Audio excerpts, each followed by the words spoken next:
Hi, everybody. Good afternoon and good evening, wherever and whenever you're watching here on the Captain Lou Sports Network and 12 Ounce Sports for another edition of Captain Lou's Championship Years in Sports History. Yours truly, Captain Lou here. Hope you had a great 4th of July weekend, had a lot of fun, got relaxed, ready to go, enjoyed it with family and friends. It was a great weekend, but now we turn our attention here on the program to our spotlight year, 2004. A lot of great champions crowned that year, including one that may have been a little bit of a surprise in the world of the NBA, and that was the 2004 Go to Work Detroit Pistons. Detroit, in the midst of a 5 straight-year run to the Eastern Conference Finals and the first of two appearances in the NBA Finals, they took on the heavily favored Los Angeles Lakers, and we're going to talk all about that run.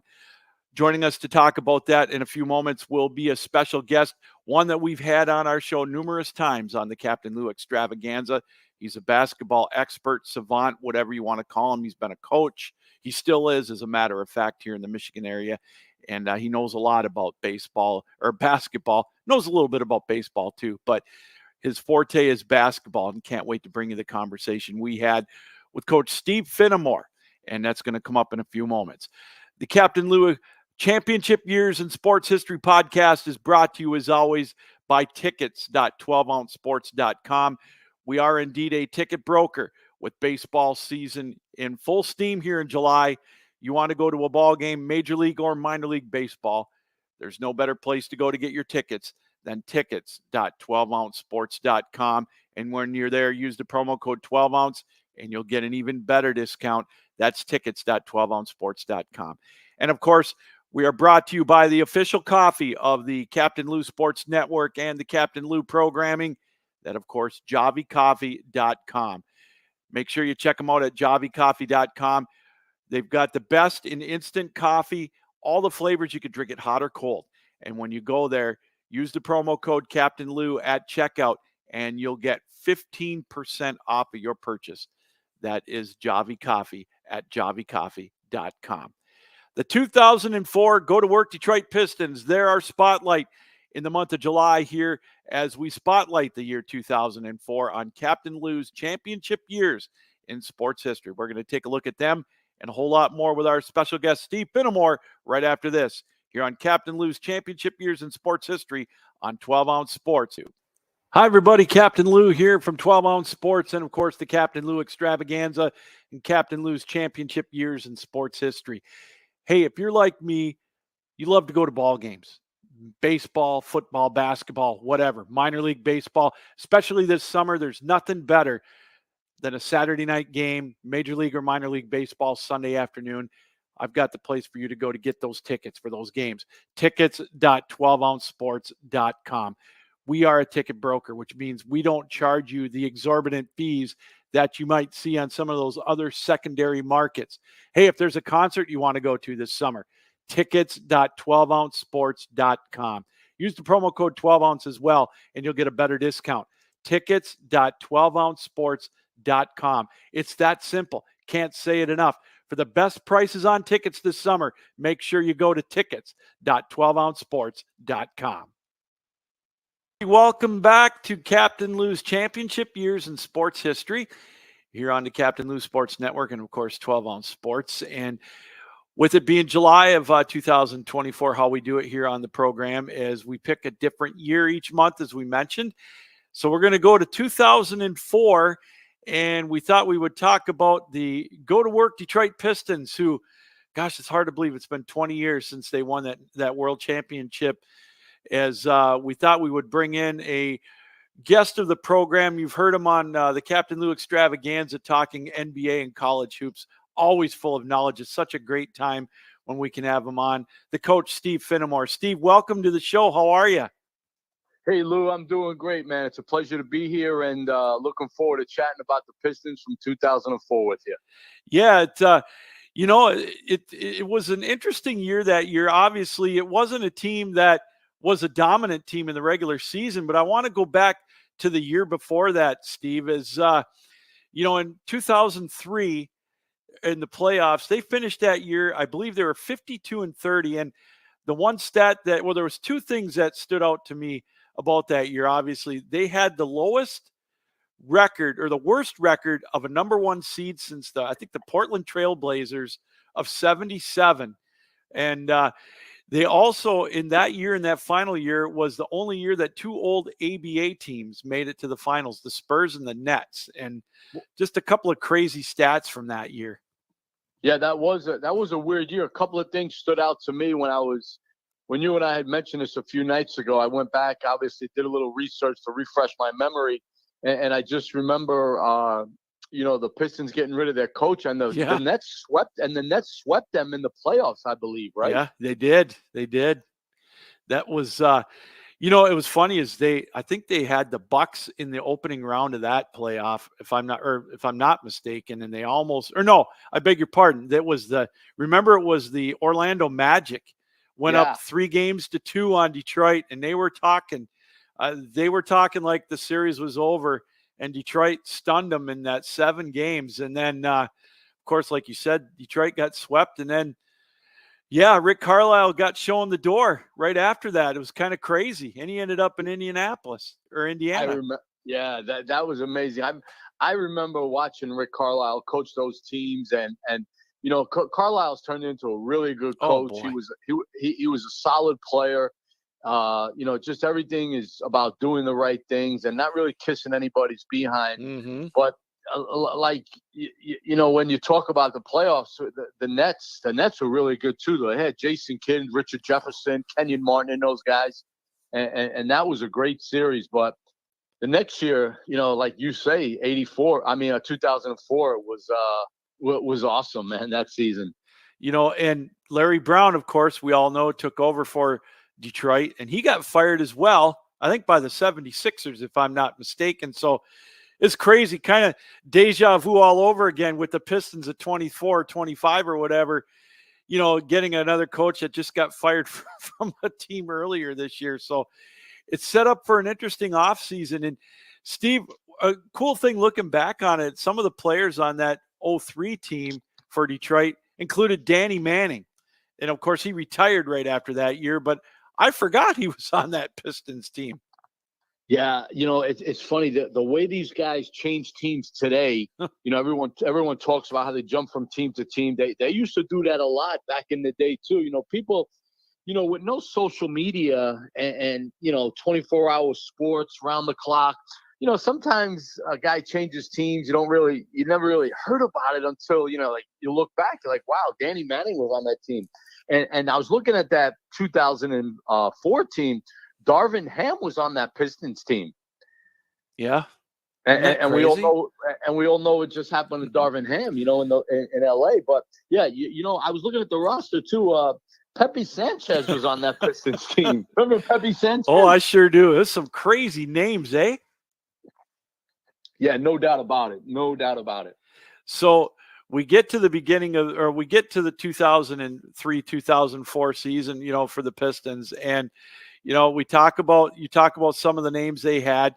They had Bob Sura that got traded to Detroit, and of course he ended up later on that year getting traded to in the part of that Rasheed Wallace trade, and about the trade deadline. And Detroit started out pretty good that year, and then they kind of went through that lull. They started out hot, then they kind of did the dive there around the holidays, and it was an interesting year. They they had the pieces, Chauncey Billups, Richard Hamilton, and all that, but they ended up third in at the end of the year. But boy, oh boy, what a difference that trade made! It was such an interesting way they got Rasheed Wallace, because remember he played. What did he play? 1 game for Atlanta, and I think Detroit got him too. Wasn't that was crazy how that all turned out? That turned their season around. Oh. I mean, I know they were cruising along, and like you said, they hit a bump in the road. They lost a couple of games, and then even when they picked up Wallace, I remember them losing their first game or second game, 2 games in a row they lost, and then they just turned it around. I saw a stat where they won 16 of their last 19 to finish the season. But Rasheed Wallace, you look back, and it's a story where it's kind of like the Isaiah Thomas story today when you think back to the Dream Team and all the things Isaiah did that people didn't like. But you really look back and you're like, wow, man, how instrumental was Rasheed Wallace to that team? Because I think Mehmet Okur was the starter when he, when they got Wallace, and then they inserted Wallace in there, and he just brought, what he brought to that team, man. He brought another piece of toughness that they really needed up front. I never thought Okur was that tough, where he can push them through, but once they got Wallace, Lou, it was all over. And I think something that also to me, Steve, about Rasheed Wallace, he was a tough guy. He was smart, a very, very smart basketball player, and, I know he wanted to get into coaching, and I think he did, after retirement, and just a very brilliant guy out there, and, mentally and physically, Yeah. Oh, no doubt about it. I mean, playing in North Carolina for 2 years, even when he was in Portland all those years, you know how you can tell if a guy has a high basketball IQ, Lou, if you're really looking close at a game, if you're at a game especially, watch them on defense when they're off the ball, when their man doesn't have the ball. If they're in the proper position, if they're communicating, like there's one thing about Draymond Green that I noticed, even when he was at Michigan State is when I first noticed it. Mm-hmm. He was awesome. He was like a traffic cop in Times Square in New York City, directing traffic. He always knew where guys needed to be. He told guys where to go. That's the mark of a guy with a high IQ. Yeah. Oh, and and again, he could get under the skin. I know it cost him a couple of games, being suspended or, with the technicals and whatnot. But boy, boy, you're right. He definitely was the difference maker in that team. A couple of interesting things, Steve, before we get into the Pistons run, going into the playoffs that year, or two teams that didn't make the playoffs were the Portland Trailblazers and the Utah Jazz. Significant to that ended, I think, 21 straight years that the Blazers made the playoffs, and Utah was 20. And just incredible runs. You hear about the Red Wings with their 25 years in a row and all that. In my hat's off to those two teams. That's hard to do in the NBA. No, it is. And you know who went through that too, and they're hoping to get back, and I think they will get back soon, is the San Antonio Spurs. Yeah. I know this. I don't know the exact amount of years, but the Spurs were in the playoffs. Like I think it was 21, maybe 22 years in a row, until 3 years ago when they didn't get in, and obviously they got Victor in the draft. So hopefully they can turn it around and get back in there. But yeah, when it goes up and it's up and down, Lou. It's up and down. Some organizations got the consistency. My New York Knicks. I don't want to get off the topic. No, you're good. But my Knicks, they're making some strides now. They got another player this past week that's going to really, really help them, and Mikal Bridges. And the one thing I hope, though, I hope they get rid of Julius Randle somehow, because I just don't think he is going to be a guy that keeps them going, pushes them through, gets them to the next level. There's something about Randle. Lou, I have a list of players in the NBA that they're great scorers, they're great offensive players, they sell tickets, they sell jerseys, they may have a signature shoe, they do commercials, but they're missing the winning DNA. Yeah. And there's, I have a group of those guys that I've written down. Actually, I put it on a card somewhere. And yesterday, Paul George, or today, he's on that list. He's one of those guys. Philly just picked him up. Yeah. And Lou, I just think Randall and him, and there's others in the league, James Harden, that just won't get you to the championship caliber that all those Pistons players had in 2004, like Phillips, Hamilton, Wallace, the two Wallaces that you mentioned. Even Tayshaun Prince. We can't forget about Tayshaun. No. Oh, my gosh. Obviously that block that will live in infamy against Reggie Miller in the final. And everybody forgets about that, about that Indiana Pacers team, Steve. They won 61 games that year. They were the number one seed. But before we get to that, they got to the, obviously I mentioned they played the Bucks. I think they lost game 2 at home, but this was the year they went to 7 games for the opening round. And then they played the Nets in that rematch. They won the first 2, but then lost 3 straight. Remember that triple overtime game they lost at the Palace? Boy, Yeah. That oh Yeah. boy. That's when they had the 2-3-2 format, right? Yes, yes. Or I know they had it in the finals, but I remember the Nets being up 3-2, and then the Pistons won the last two. But speaking of that, I remember one of those games that I watched. I probably watched them all, but I remember one game. Lou, I was thinking about it today. The one thing that stood out, and it's got nothing to do with winning, but that announcer, the public address announcer at the Palace, Yeah. when I watched that last game and he did the starting lineup for the Pistons, Lou, I forgot about the chills that it used to give me just listening to him announcing the players coming out on the court. And you just knew it, man, that the Pistons were going to win that night in Game 7. Oh, yeah. And it's so funny is they went they gave up 75 and 69 points in those last two games against the Nets.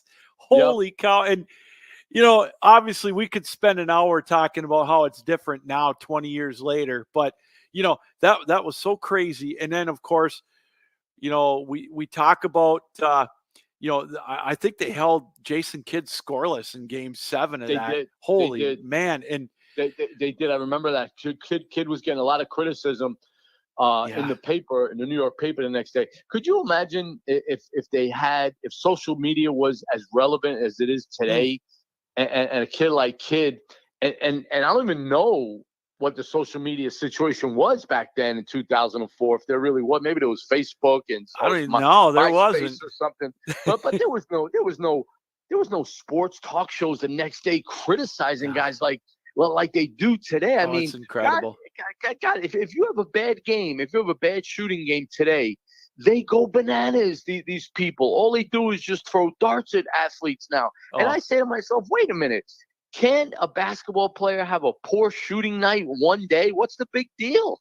There's no such thing. There's no patience in sports for anything, for winning, for a bad night. It's all, everybody's got amnesia, and it sickens me to watch it. It's like, I watch, I'm a big hockey guy, and they're vilifying Steve Yzerman because he doesn't, he didn't get the big names. It's like they want to win now, and you just can't do it. But, I don't mean to digress, but that's, No, but that's okay. But Lou, now that you mentioned hockey, I watched Game 7 the other night with Edmonton in Florida. Hey, Lou, I'm telling you right now, I'm a basketball guy first. Yeah. There's nothing in the sports world as good as a Game 7 in a hockey playoffs. There's nothing, Lou. Oh boy, and it was quite the game. It was so much fun to watch, that's for sure. So, Lou, yeah. Those last 3-4 minutes were amazing. Oh, they were. Keep you right on the edge of your seat. So we talk about playing Indiana in that semifinal, and again, if you'd have told me that would have been the last, big push for the Pacers, I'd have said you're crazy. I mean, Reggie Miller had a great career. He's a great basketball mind. They beat them in a 6-game series. Again, another defensive series. That was the tone of the playoffs back then for the Pistons, for sure. Yeah, it was. I remember that too when it was 4-2. I think, like you said, Indiana's record during the season. But Wallace, like I said, he was a main factor. I mean, Jermaine O'Neal was okay. Yeah.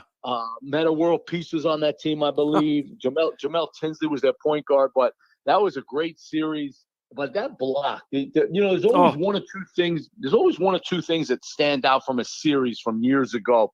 And like you said, the block was amazing. It was just, and the way they played defense on the Indiana in that series, and like they did against everyone. And everyone knows Larry Brown's mantra was play the right way. And that's what they did. But when Prince came, and Reggie Miller, like most guys would dunk that ball, that fast break that he had. But obviously at his age, he probably wasn't going to dunk. He probably wouldn't even dunk it in his younger days. But most guys dunked that. And he went up and just tried to lay it off the backboard.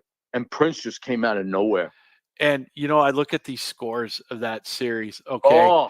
And the highest scoring game, Detroit had 85 in Game 3. And they won, they won Game 6, 69-65, and they won Game 1, or they lost, or they won game 2, 72-67. My goodness, now that's a halftime score in some of these games. It's again, it's just such a different mindset back then. Could you imagine today? I keep referring to sports talk radio, Yeah, podcasters, social media. Could you imagine how fans and hosts would be roasting both of those teams if that was our championship that we had a couple of weeks ago with Boston? Could you imagine how people would be criticized? People would be saying, I remember when the Spurs, I think, played the Cavaliers in the finals.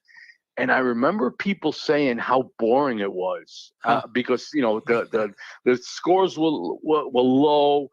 People never really bought into the Spurs. With the guys they had, they said they were boring, but they were so fundamentally sound. And I just said to myself, no, you guys have it all wrong.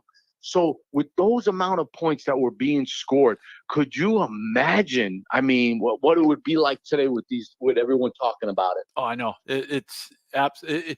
It's incredible to think about it's just amazing. We're joined by Steve Finamore, our NBA expert historian.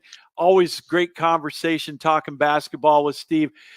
Now we get to the finals. Obviously, they were underdogs going against the Lakers. They had such a dynasty back then with Shaquille and Kobe, and then of course they picked up Gary Payton and Karl Malone, and that was supposed to be their run to get their title. And one of the stats that stood out to me in that series was game 2 when they did beat Detroit. The assist leader in that game was Luke Walton, who ended up being a coach for a while, after his playing career. Just a crazy stat that I found. I thought was kind of interesting. Hey, speaking of game 2, if you remember, the Pistons had a 3-point lead with 10 seconds left. Oh boy. And there's a late game situation that I follow closely. I actually used to track it for a couple of years. Mm-hmm. And we call it the foul or defend situation. Yes. And what that is, for listeners who maybe not know what that is, but when you're on defense and you're up by 3 points and the other team has the ball, obviously, do you foul them to send them to the line to stop them from shooting a 3 and tying the game? Mm-hmm. Now, the Pistons, at the time, no one probably even gave it a thought. If the Pistons decided to foul LA, Kobe never gets that 3 off and ties the game and sends it into overtime. But, it's something you can look back and say, Monday morning quarterback, maybe they should have fouled, but that was some shot by Kobe. Oh boy. And I remember someone saying that they asked one of the so-called analysts or experts, who do you like in the series? And he said something along the lines of, the Lakers in 4, the Pistons can't score. and I laughed at that. And I got to be honest, I thought the Lakers were going to beat them too. I did too. Really did. I thought Peyton and Karl Malone were going to finally get their ring. Mm-hmm. I thought Shaq and Kobe were just unstoppable. But you know what the great thing about the Pistons defense was? They can switch every ball screen, and they were so smart. Like you mentioned Wallace's IQ. Ben Wallace was a smart SOB also. And Tayshaun Prince was very smart. And then you had Billups and Hamilton in the backcourt, who were excellent defenders and very smart players. So they came, they came together. And that was the one thing about that Pistons team. They had guys who bought into their roles. And like, Brown always said, they played the right way.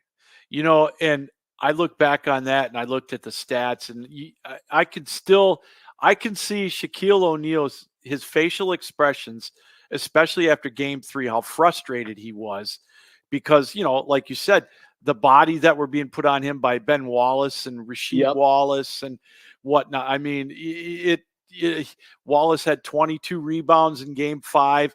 He had 13 in game 4, 11 in game 3, 14 in game 2. I mean, he was right there, and that was the driving force. No, I know Shaquille had 34 points in game 1, but they put the bodies on Kobe. You knew they were going to get their points, Steve, but it just, you're right. I don't think they were prepared to see that kind of defense, coming out of the West. Yeah, and the funny thing is, you mentioned the 3-point shooting. earlier in the show, I looked up the stats today, and I looked at Kobe's three-point shooting in the series. He was 4 for 23. Now, I'm not saying Kobe was a great three-point shooter, but, they did a really good job on him. He made that big one to force overtime, but, the three ball, Lou, there'll be times I'll be sitting at my table at night, and I'll look back, and I'll look at the stats from years ago, and it just boggles my mind how the three-point shot wasn't even a weapon back then. And the numbers, Lou, the numbers were so low that I forgot about how, relatively the usage was so low. But now today's game, it's like you got the Celtics, they led the league in three-point field goal attempts, and the Dallas Mavericks, their opponent in the finals, they were second in the league. And you see these guys coming down. And I got to tell you, Lou, it really wears off on these kids. I coach middle school basketball. I watch a lot of high school. And, Lou, these kids are jacking up the three. But, the Pistons, they never relied on that. They didn't need that. No, what you're absolutely right. It's funny is I look back on even back when the Bad Boys were playing, and I'd see Bill Laimbeer shoot that 3-pointer, and I'd cringe, but my goodness, he would make it because it was a novelty. They didn't come out and put a hand in his face. And I'm like, hey, you know what? If you're going to leave him wide open, why not? Hey, Lou, when we're talking about the 2004 Pistons here, we can't forget about Darko. Oh, Lou, boy. That draft pick will go down in history as one of the most head-scratching. Why did he do that? But, hey, Darko got a ring, man, his rookie year, so something good came out of it, right? Could you imagine if, if they would have had Carmelo Anthony sit in the bench instead of Darko, or Dwayne Wade off of that draft class? Oh my goodness! And wasn't Chris Bosh in that class? He sure was. So you got three Hall of Famers. And then you got Darko. And look, I'm not second guessing the Pistons. I don't like doing that with drafts. I have a friend who all he does is talk about the draft years later. I'm not really into that, but could you?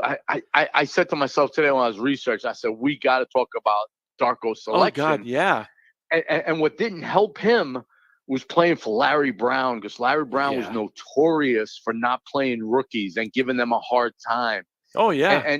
And I'm not saying if he played for someone else, Carlisle, Flip Saunders, who came on next, I don't know if things would have been differently, but that was a tough lineup to crack, because I think they had Corliss Williamson up front and Eldon Campbell. Eldon Campbell was up front too. Yes, they did.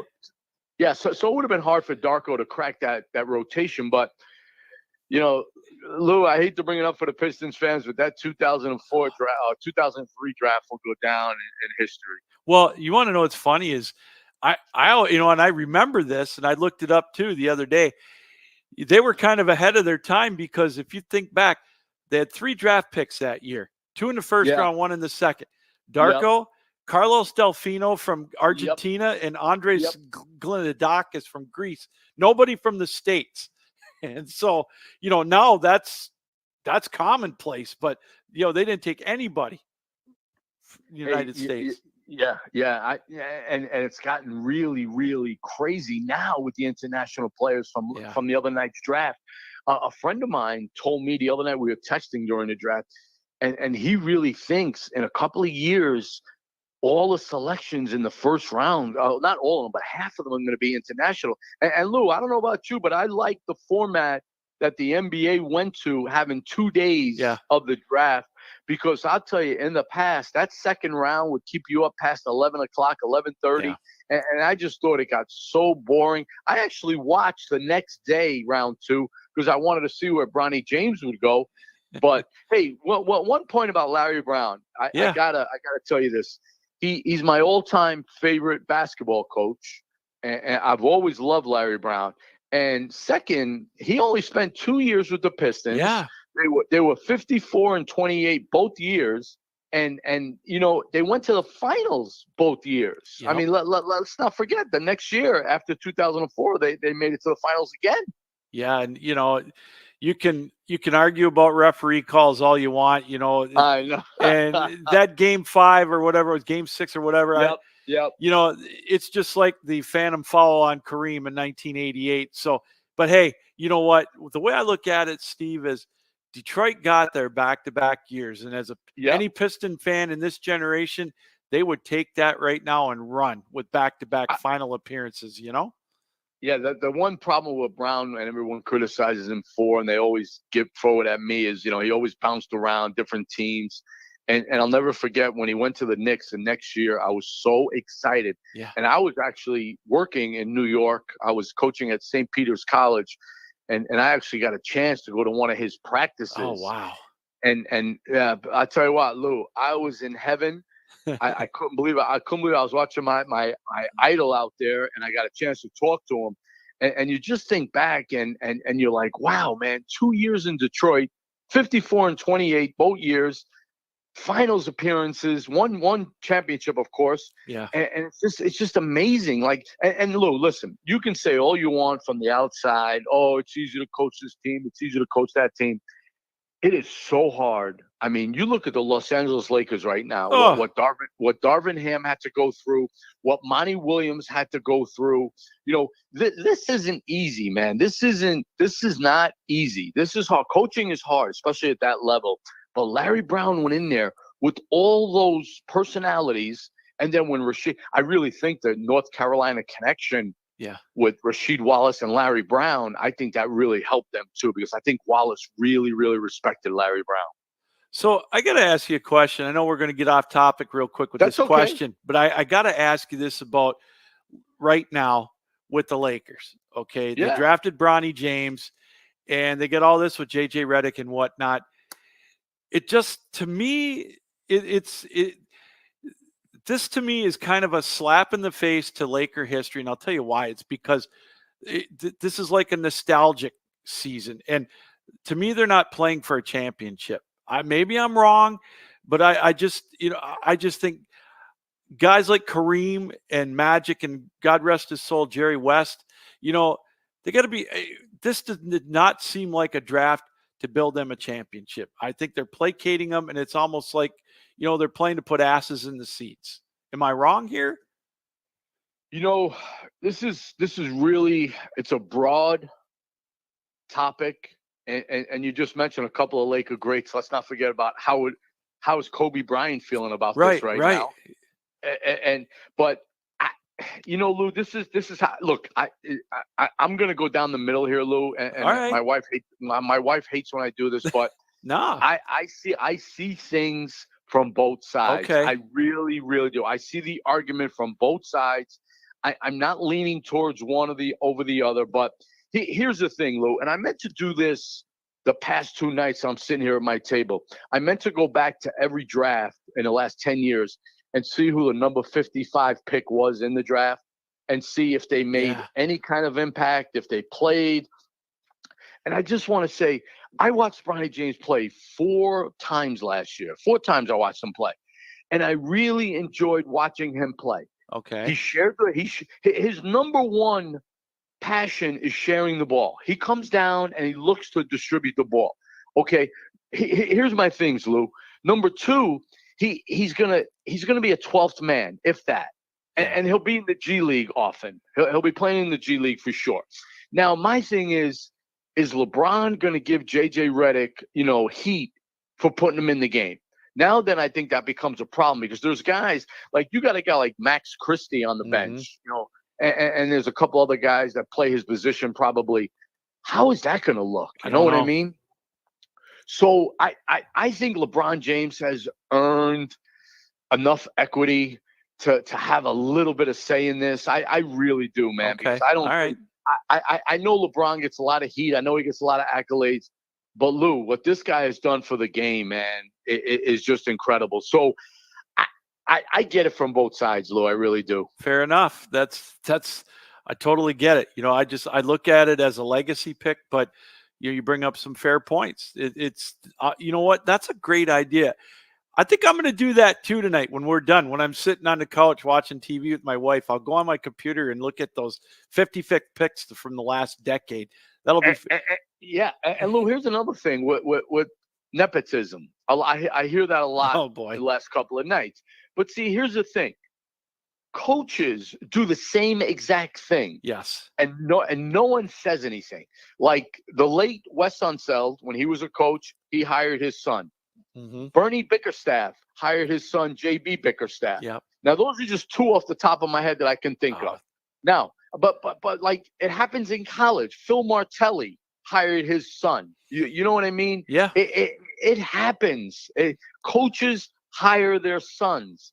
Yeah. So this is almost like the Lakers hiring LeBron's son. You know what I mean? There you go. So I definitely don't buy into the nepotism. And people are mentioning it, but look, like I said, Lou, I think LeBron earned a right to have a say, and I'm really hoping that JJ does well, because I really like JJ Redick. I'm gonna miss him on the telecast because I think he brings a lot to the game, and I hope he does well. I hope he doesn't. I think he might turn into a Steve Nash type, though. So we got to be careful about that. Well, it definitely will. He'll definitely have the spotlight. Everybody in the world will be watching him. Let's.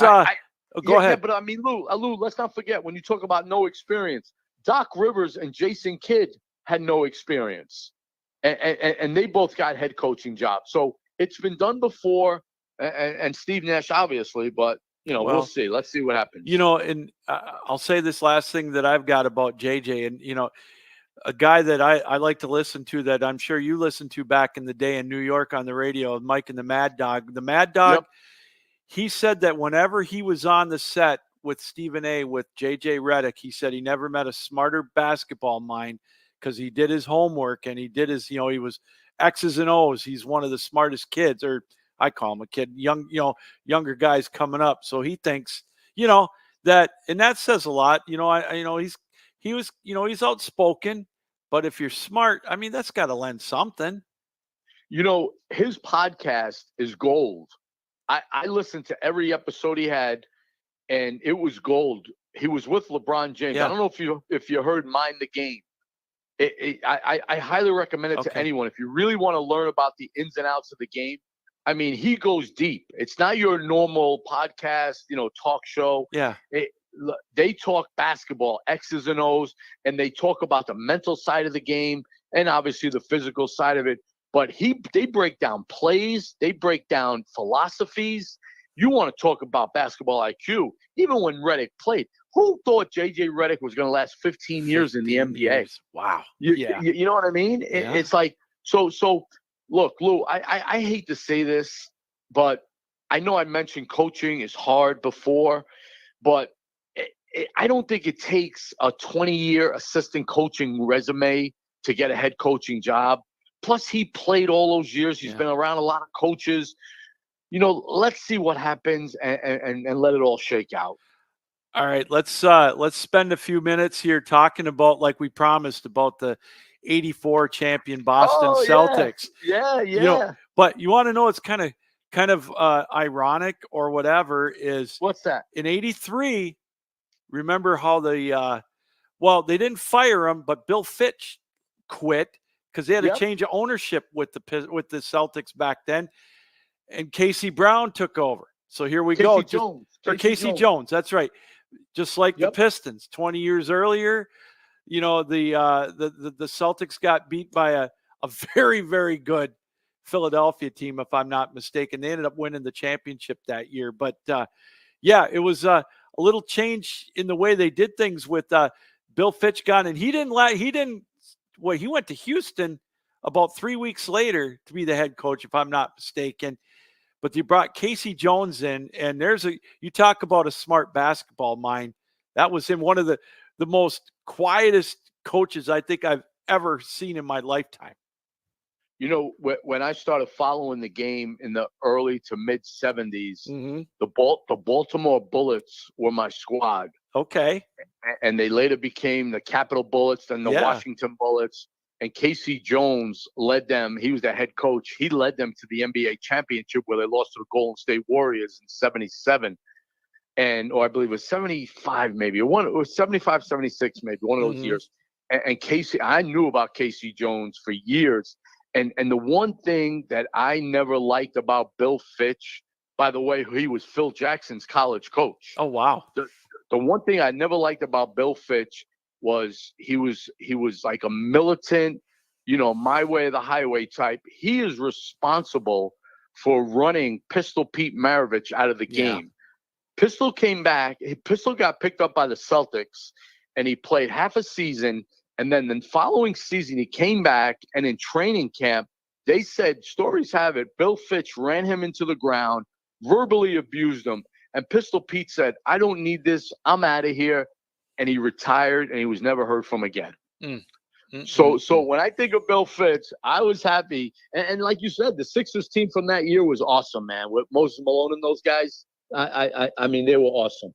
But, yeah, that 84 team I was talking about the other night with some friends, and that was the year the Celtics picked up Dennis Johnson, if you remember DJ. Oh, boy, how could I forget him? He – with the Phoenix Suns, with some of the runs of those teams, like that team was so good, and that obviously they had that epic series against the Lakers that we could talk to in a little bit. But you and I have talked on my previous shows about those Knicks teams in that playoff year, and and that series against the Pistons that the Knicks had in that year when, remember when they had to play at Joe Louis Arena because there was something going on with the Silverdome. And they said one of the games, you talk about, how hot it got in the Boston Garden. They were saying it was almost 120 on the floor in one of those games with the Knicks and the Pistons at Joe Louis, man. That was a series I'll never forget. Yeah, Bernard King was a killer, and he was doing all that with 4 dislocated fingers on both hands, and he had his fingers. If you look closely, if you watch those games on film, he had his fingers taped up, and I don't think players tape their fingers together anymore. They sit out. If they have a problem with dislocated fingers, players sit out today. But Bernard had them wrapped up. And he killed Kelly Tripucka that series. And I'll tell you what, Lou, man, we couldn't wait, or the Knicks fans couldn't wait for the Celtics series. The Celtics beat them in 7 games that year. Yeah. And Lou, I tell you, man, what a matchup. Bird against Bernard King. Cedric Maxwell actually guarded Bernard King a lot. But the Bernard King matchup was one of the greatest forward matchups I've ever seen. And that series went 7-2. But that Celtics team, man, when they struggled with Andrew Toney, the Philadelphia 76ers scorer. So the Celtics had Nate Archibald as their point guard the year before. Mm-hmm. So they needed a guy. They needed a defensive stopper in the backcourt because Danny Ainge wasn't guarding anyone. So they went out and got Dennis Johnson, and he was the guy who helped them, amongst others, immensely with that 84 championship run. Which, by the way, Lou, 84, here's a little history tidbit. I bought a VCR and a pack of 8 VHS tapes from Kodak. I bought them all in one day at an electronics store in Times Square. I went home that night and I started taping the Lakers Celtics games, the championship game, and I had them on tape and I would watch them over and over and over. But of course I threw them away at some point. But that was the first year I bought a VCR and a VHS. Wow, that's hilarious. All I remember, that's great. It's funny is that series, you talk about the Lakers or the Celtics and the Knicks, coming off of that heartbreaking loss. I can remember, man, I thought, well, I was still PO'd at the Knicks for beating my Pistons, but that lasted about probably one half. Then I remembered how much I didn't like the Celtics, and I became a Knicks fan for that series. And maybe I was the Maloik for the Knicks because they ended up losing that series in 7. But that, a lot of people don't remember that series, how difficult that was, how close that series. Each team won on their home court, which is what a lot of them did back in the 80s. Home court advantage. Steve, talk about that. How big that was back in the 80s with these series. Oh, man, those crowds in all those arenas. Lou, you should have heard Madison Square Garden during those times. We used to go to all the games. The New York Knicks in the 80s, they had a special promotion for high school students. If you showed your high school ID card at the gate at the window, you can buy an $8 ticket way upstairs in the blue section, the top level. $8. You can buy it for half price for $4. And at the time, believe this or not, the Knicks weren't selling out every game. They would sell out against the Lakers when LA showed up for one game during the year. They'd sell out for the Celtics and they'd sell out for the Sixers. Everyone else, there was always empty seats, a lot of tickets on sale. So, Lou, we went to all the games. And the Garden, man, I haven't been in many NBA arenas, but the Garden used to rock like no other, man. I'll never forget it.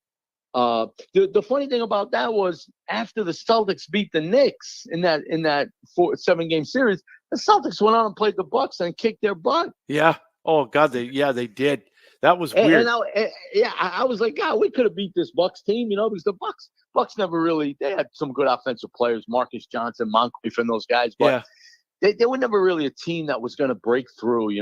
I feel bad for them and the Atlanta Hawks from the 70s and 80s. They can never really get through the tough Eastern Conference teams. But yeah, man, the Celtics had like a cakewalk, and we were telling these Bucks fans, we made it hard on them, and then they went into the finals, of course, as you well know. Yeah, it was. That was strange. It was almost like a letdown, and it was almost like it wasn't a letdown for the Celtics, but the Bucks. I remember that they looked so they looked so outmanned, just psychologically going into that series, and Bob Lanier had he had no answer for Parrish or anything. No, never. It was amazing. Here's a player too off of that Celtics team that I think doesn't get enough credit is Gerald Henderson. And forget it. He would get Detroit in some of those later series with some clutch shots, and he led the Celtics a couple of times in assists in the playoffs, especially against the Knicks and the Lakers.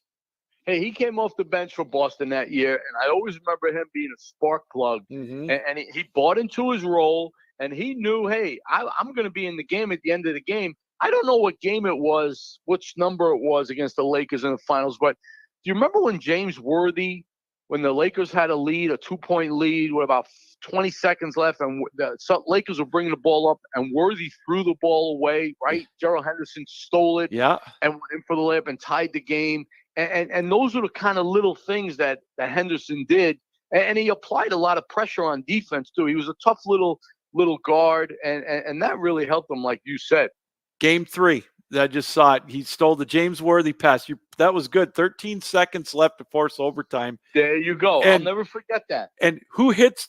Okay, you'll see if you remember this. Who hit the clutch shot with 14 seconds left in overtime? Scotty Wedman. Scotty Wedman. He was some player. He was some shooter. Wow. He was another guy who bought into his role. He was a starter, and when he played for Kansas City Omaha Kings, it was him, Phil Ford, Ernie Grunfeld, Sam Lacey, Bill Robinson. Scott Wedman was one of their leading scorers. When he went to the Celtics, he took a seat. He didn't mind taking a seat because he wanted to win a championship like Bill Walton did in '86 when he came to Boston. Sure.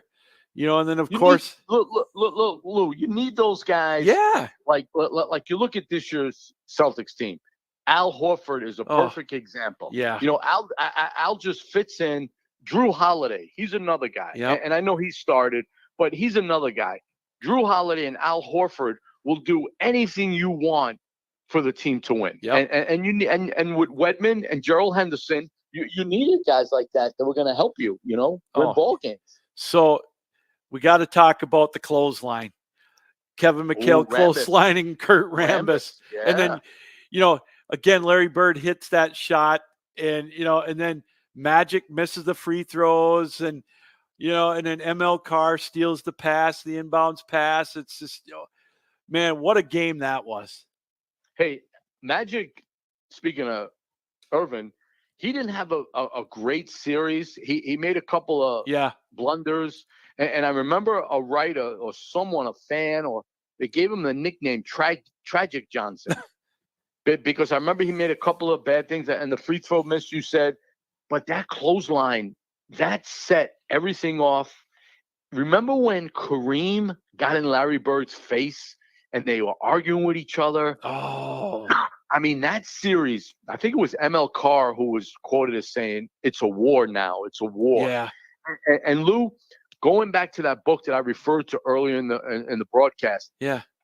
when the game was war, they talked about those Celtics, Lakers, Pistons, Sixers, even the Chicago Bulls. Yeah.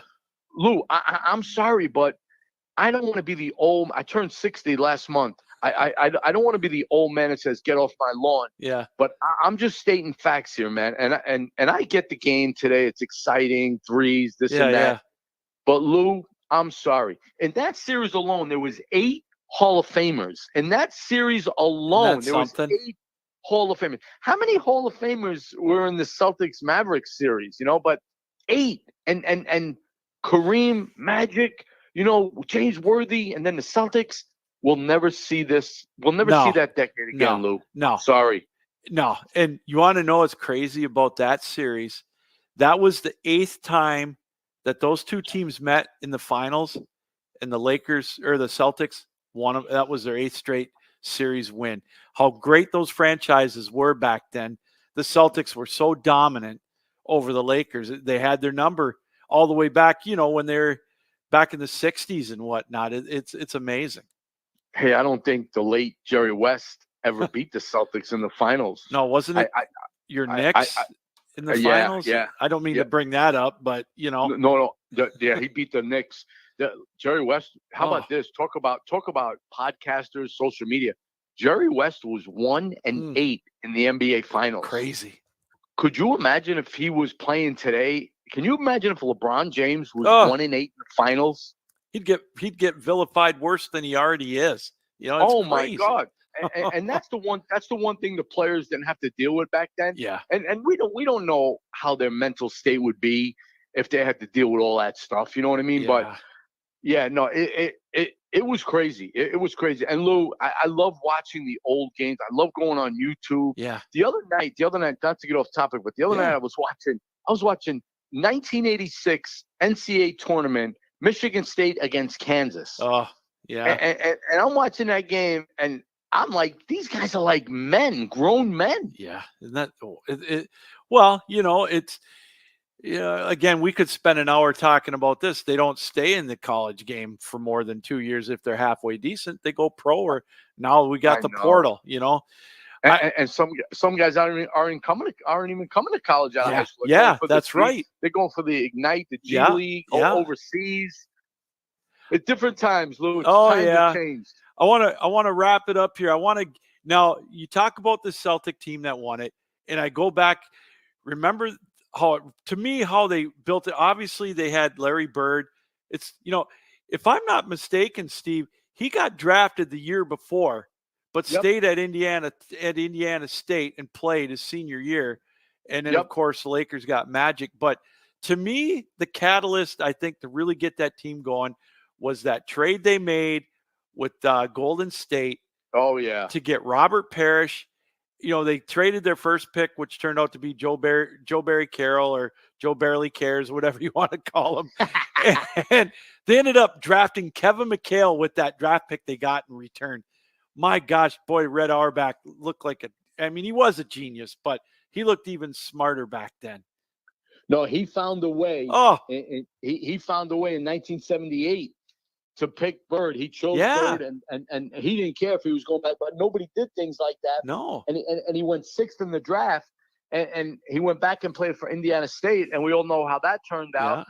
And then the next year, here's the thing. When I talked to a couple of my friends, we mentioned the fact that people have said this Angel Reese, Caitlin Clark reminds them of Magic and Larry Bird. I said, wait a minute, you're missing one thing here. When Magic was a rookie in LA, he led them to the NBA championship as a rookie. Yeah. Larry Bird's rookie season, Lou, they won 61 games before McHale and Parrish got there. They won 61 games with Bird as a rookie. If you remember, Bird got Rookie of the Year. Yeah. And Lou, the year before, Boston only won 29 games. So Don't tell me Angel Reese, Caitlin Clark's doing all this, blah blah blah. If they're not even they're not even in the playoffs right now. I think one's 8 and one's 9. Yeah, lift your team up, make your teammates better, and then I'll open my eyes and watch. Yeah, I agree with you. I mean, and to me, I don't know. I've gone back and forth on it with them. With her not making the Olympic team or whatever. And in my opinion, getting off topic, I think when you pick an Olympic team, you pick a team that wins. The objective to go to the Olympics to me is to win, not to put eyeballs on your sport. But my other thing with those two is that's an unfair comparison to compare them to Bird and Magic. That puts even more pressure on them because you're right. They're not going to win a championship. Hey, do you see what the WNBA All-Star format is this year? No. The 10 All-Stars are being chosen, and they're going to play the United States Olympic team in the All-Star game. Wow. Okay. So Caitlin Clark and Angel Reese are going to wind up playing the United States team in Phoenix. And that's going to be an interesting game because the girls who make the All-Star team, obviously on the Olympic team, they're going to play for USA. But yeah. I love Caitlin Clark. I think what she's doing is amazing, and she's brought so much more interest to the girls' game. I got a confession to make. I haven't missed one of her games yet, so I really enjoy watching her play, and I think it's great for basketball. Well, Steve, this has been an absolute treat. It's always fun looking back at the NBA, the history of it, and talking about the present day. Thank you for taking time out to be with us tonight on Captain Lou's Championship Years in Sports History, and look forward to catching up to you again real soon, talking more hoops. Hey, likewise, Lou. Anytime you want me on, I'm more than willing. And have a great night, and we'll talk soon. All right. Hi, everybody. Captain Lou here from 12 Ounce Sports, and of course, the Captain Lou Extravaganza and Captain Lou's Championship Years in Sports History. Hey, if you're like me, you love to go to ball games. Baseball, football, basketball, whatever, minor league baseball, especially this summer. There's nothing better than a Saturday night game, major league or minor league baseball, Sunday afternoon. I've got the place for you to go to get those tickets for those games. Tickets.12ouncesports.com. We are a ticket broker, which means we don't charge you the exorbitant fees that you might see on some of those other secondary markets. Hey, if there's a concert you want to go to this summer, tickets.12ouncesports.com. Use the promo code 12ounce as well, and you'll get a better discount. Tickets.12ouncesports.com. It's that simple. Can't say it enough.